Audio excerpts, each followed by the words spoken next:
Hey mga brods, ito nga pong si Joshua Monzon na nababalita na gustong kunin ng Beermen. Pero ayon din sa mga reports natin, ang ititrade ng SMB ay ito pong si CJ Perez. So mga kabrods, ito pong si Joshua Monzon ay alam naman natin ang Northport Batang-Pierre ay sila lang naman ang nagsosolo ng number 1 standing dyan sa PBA Commissioner's Cup na may 7 wins and 1 loss. So grabe nga ang pinapakita ng Northport mga kabrods, sana tuloy-tuloy na ito hanggang playoffs. So ito na nga, isa si Monzon sa mga gumagawa dito mga brods, isa siya sa mga katuwang ni Arvin Tolentino. Pero alam nyo ba mga brods na ito po palang si CJ Perez ay nababalita kasi na gustong i-trade ito ng Beermen. Dahil alam naman natin na pang 8 na ang standing ng Beermen, and yun nga ang pangit ng kanilang standing ngayon. So alanganin pa sa playoffs dahil top 8 lang, kung hindi man ako nagkakamali, ang makakapasok sa playoffs round or top 9. Pero kahit ganyan ay mga kabrods, alanganin pa ang SMB. Ay alam naman natin, ito pong Beermen ay hindi ito mapapakali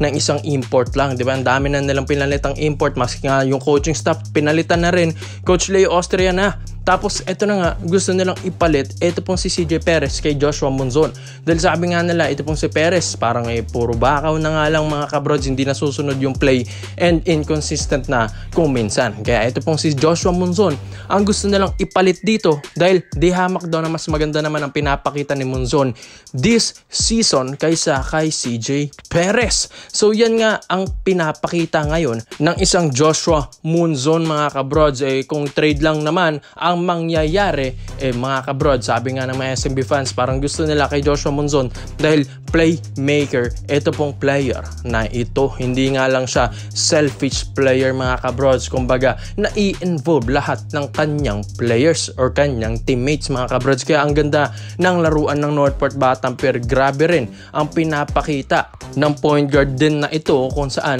siya ang number 1 scorer na point guard ng Northport Batang-Pierre ngayon. Kaya ito pong SMB mga kabrods, kukunin man ng Northport Batang-Pierre ang isang CJ Perez, pero alam nyo ba mga brods, dadaan lang siya dyan. Kaya sa kabilang balita natin, doon natin malalaman kung saan mapupunta si CJ Perez. Pero balik tayo kay Joshua Monzon, pag nakakuha ito ng SMB, ay parang hindi rin sila nawala ng CJ Perez, pero mas naging point guard, kumbaga playmaker na. Ang ganda na ng playing style ng isang point guard ng SMB. Well, hindi naman hamak na malakas talaga ito pong si CJ Perez, pero yun nga lang sinasabi nila, kailangan din naman pansinin mo yung mga teammates mo, hindi lang pwedeng ikaw lang ng ikaw. Kaya yan ang napapansin ng mga SMB fans kay CJ Perez, kaya bumaba na sa standing ngayon ang Beermen. Pero syempre mga kabros, pag-iisipan pa ito ng Beermen, kaya rin naman nilang kunin ang isang Joshua Monzon na kahit nandyan ang isang CJ Perez, di ba mga kabros? Syempre Northport Batang-Pierre ito, under the table mo lang ito, papayag ito, di ba mga kabros? Pero hindi rin naman natin masisisi ang SMB sa ganun dahil grabe rin risky ng mga pera ng mga ito, nagtitake risk kala para makuha yung mga magagaling na players mga kabrods. Pero ang problema nga lang ng Beermen dito ay number 1 ang Northport Batang-Pierre. Kumbaga hindi sila magpapatinag sa mga under table na yan dahil ang ganda na nga ng pinapakita ng kanilang koponan. Kumbaga ihintayin nila yung sagot ng Northport dito kung pwede nilang makuha si Joshua Monzon knowing na sila pa yung number 1 sa standing ngayon. Pero mga kabrods, malay natin ay madaan ito sa magandang usapan. Kaya ikaw mga brods, sa tingin nyo ba ito po bang si Joshua Monzon, babagay ba ito dito sa SMB? At ito pong si CJ Perez, bagay ba ito na mapunta sa ibang kupunan? Kaya komento mo lang po nyo dyan mga brods at isayin natin yan. So dito naman po tayo sa kabilang balita naman natin mga kabrods.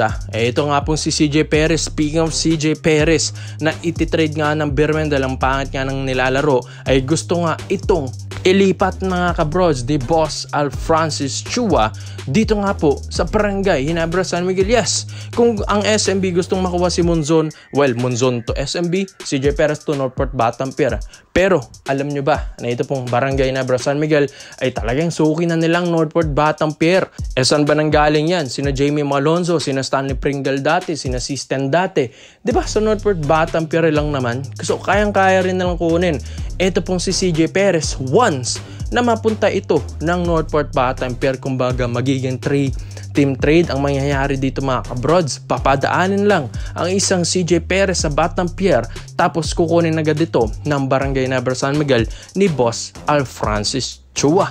Dahil ito nga pong si CJ Perez nagiging inconsistent nga sa SMB. Pero yun nga, hindi ito na masyadong nagagamit ng maayos ng Beermen. Sabi nga nila yung pagbalik ni Coach Leo Austria, parang medyo dito naguluhan ang SMB dahil sa sistema ni Coach George Gallant to Coach Leo Austria, naguluhan ng lahat mga kabrods. Tapos si CJ Perez, pumangit pa yung laro. Pero ito pong si CJ Perez, gumaganda yung laro nito mga brods pag nahahawakan ito ni Coach Tim Cone. Di ba nga maski sa Gilas, Pilipinas ay dito pinapakitaan tayo ng magandang plays ni CJ Perez dahil maganda ang sistema ni Coach Tim Cone mga kabrods. Kaya di hamak na mas maganda talagang ilalaro nito mga kabrods sa Barangay Ginebra San Miguel. Kaya aabangan natin ito dahil big trade ang mangyayari dito mga kabrods, knowing na ito pong si CJ Perez ay superstar lang naman din talaga ito ng SMB. So hindi ito basta-basta bibitawan ng walang dahilan.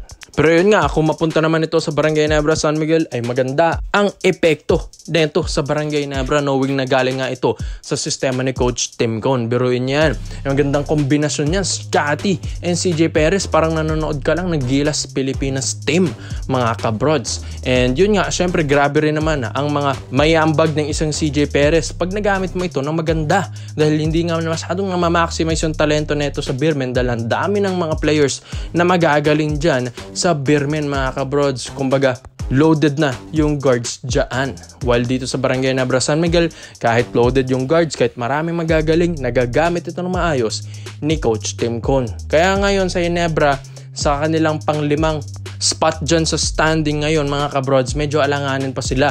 Baka matulad sila ng Beermen na alanganin sa makapasok ng playoffs mga kabrods. So mahirap yun.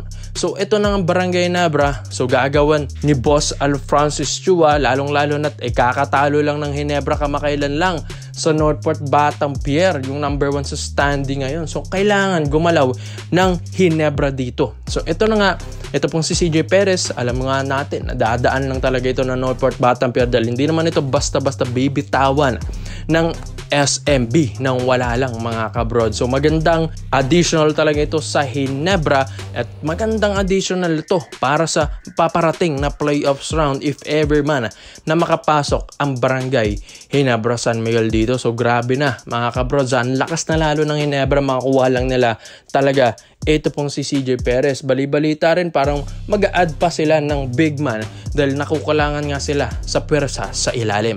Well, sa scoring naman, ang dami na rin mga scorer dyan sa Ginebra. Tapos pag nadagdag mo pa ito pong si CJ Perez, ay talagang ang dami ng choices ng Ginebra kung saan sila kukuha ng score. Kaya mga kabrods, sa tingin nyo ba ito pong si CJ Perez, babagay ba ito sa Barangay Nebra San Miguel or sa SMB na lang or sa Northport Batampier para mas lalong lumakas yung Northport? Kaya komento mo lang ang opinion mo dito mga brods at isa-isa natin yan. Salamat po sa panonood mga brods. This is overrated highlights na Phil Basketball na ngayon. Yun lang, I'm out.